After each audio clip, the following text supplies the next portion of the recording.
آیا به واقعیت علی انصاری بی‌بی‌آجی شده است؟ علی انصاری چرا با آریانا سعید رقابت دارد؟ آهنگ جدید علی انصاری با لیلا خان و انتقادات شدید مردم از این هنرمند.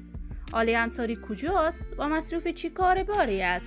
من در این ویدیو پیرامون همین موضوعات خواهم پرداخت، پس در ادامه با من باشید.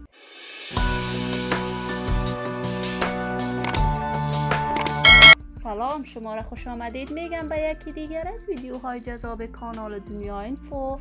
برای حمایت از من علامت سابسکرایب را فشار دهید تا از ویدیوهای دیگر کانال من هم آگاه شوید.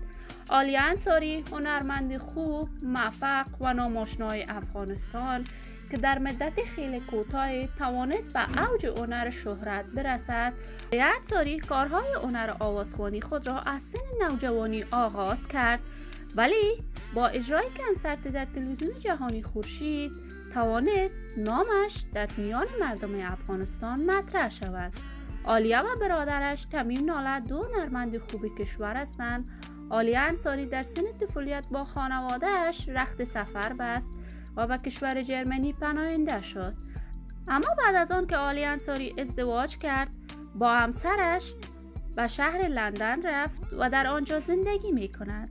ازدواج علی انصاری ناموفق بوده است. وی از همسر اولش جدا شده است و اکنون دارای 2 فرزند می باشد.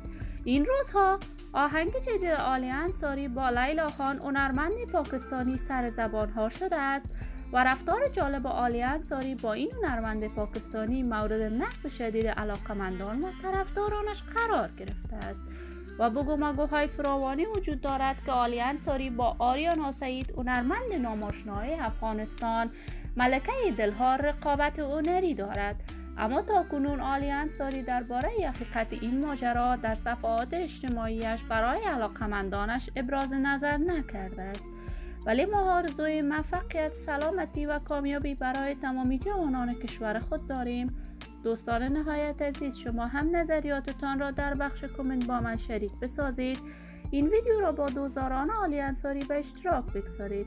اگر تا هنوز دوست کانال من نشدید، پس برای حمایت از من علامت سابسکرایب را فشار دهید، ویدیوهای من را لایک نمایید و با دوستان خود به اشتراک بگذارید.